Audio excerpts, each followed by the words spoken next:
A Bíblia começa com um problema de entrada do pecado. E como entrou o pecado no mundo? Pelas mulheres? Pelo apetite. Se nós formos a Gênesis 3, vamos ver a queda do homem, estão envolvidos praticamente todos os sentidos, mas a ênfase principal está no apetite. Nós vemos que Eva viu a fruta, ela devia exalar um aroma fantástico, tocou na fruta e provou a fruta. O ponto de queda do homem estava no apetite.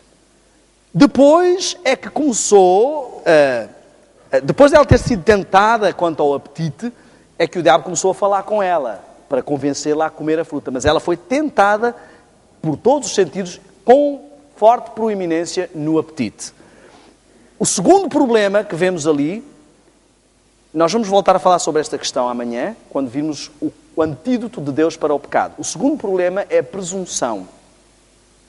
O diabo começou a dizer-lhe coisas e ela achou-se que estava em capacidade de dialogar com o diabo e de pôr em questão aquilo que Deus disse. E o terceiro problema é a adoração. Esta é a sequência do pecado. Ela achou que tinha capacidade ou poder para estar ao nível de Deus, desejou estar ao nível de Deus e entrou num problema de idolatria. Se nós avançarmos um pouco mais para a frente, se formos ao livro de Daniel, nós vamos encontrar também, nos primeiros capítulos de Daniel, o mesmo padrão de tentação. Logo em Daniel 1, Daniel e os seus amigos são tentados com o quê? Com o quê? Os manjares do rei. Apetite.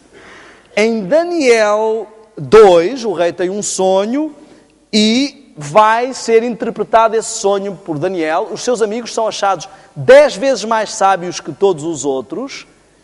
Isso podia levar Daniel à presunção. Ele e os seus amigos resistiram à primeira tentação, o apetite, mas agora vem a tentação da presunção. Daniel, não há ninguém tão sábio como vocês, não há ninguém que consiga adivinhar sonhos como tu.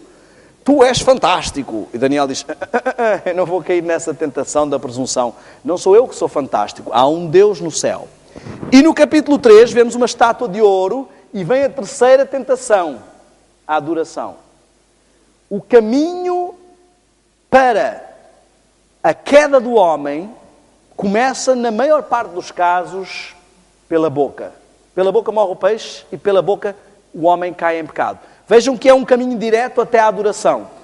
Primeiro, nós sentimos-nos tentados, depois somos presunçosos a ponto de questionar ou racionalizar a nossa tentação e depois caímos num problema de adoração. Se avançarmos um pouco mais para a frente e formos ao livro de Mateus, nós vamos ver em Mateus 4, quando o inimigo vem tentar a Cristo, qual é o padrão que ele segue? Primeira tentação, qual é? Apetite. Segunda tentação, presunção. Olha, tu és o Filho de Deus, podes atirar-te daqui do pináculo do templo que não te acontece nada. Os anjos estão à tua disposição. Terceira tentação, adoração. Olha, para que é que vais morrer aí na cruz? Basta uma ajoelhadinha aqui, só para reconhecer que eu tenho um talento, que eu também sou uma pessoa de valor, e não precisas de passar por isso tudo. Estão a ver a sequência? Diz o Espírito por si que aqueles que resistirem à tentação do apetite estarão com maior força para resistir às outras tentações do que aqueles que caírem na tentação do apetite, que estarão mais expostos às outras tentações. Vemos então este padrão de várias formas. E nós falámos esta semana, aliás, falámos até ontem sobre isso, que o pecado segue um padrão, a tentação, o ataque do inimigo segue um padrão de 3 passos. Ele não começa por atacar logo a vertente espiritual, porque às vezes é mais complicado, ele não tem tanto acesso à mente e ao espírito. Então ele ataca a vertente física, e nós vimos esse padrão. Em Adão e Eva, vimos que Eva foi tentada fisicamente, depois passou-se a uma racionalização mental, de pôr em causa o que Deus disse, e depois passou-se a um problema espiritual, de querer ser igual a Deus. Vimos isso com Daniel e os seus amigos. Foram para Babilónia, chegaram. A primeira tentação foi física. Resistiram, o diabo tentou a tentação, passo o pleonasmo, tentou passar para a tentação intelectual.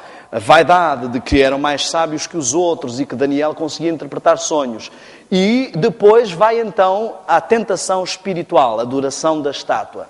Vimos também isso com Jesus, em Mateus 4, por exemplo, se lermos, que nos mostra claramente que Jesus foi primeiro tentado fisicamente, a transformar as pedras em pão, depois, intelectualmente, à presunção, a achar que, porque era o Filho de Deus, podia pôr Deus em xeque, e depois, espiritualmente, a ajoelhar-se perante o Senhor.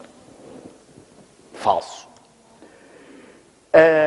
Este é o padrão que ele segue também connosco. Sabem porquê? Porque a história se repete e costuma-se dizer que a equipa que ganha não se muda. Se ele já fez isto tantas vezes e dá certo, temos estes exemplos bíblicos de fidelidade em que essas pessoas resistiram por estarem ligadas a Deus, mas muitas vezes as pessoas caem nesta sequência de padrão.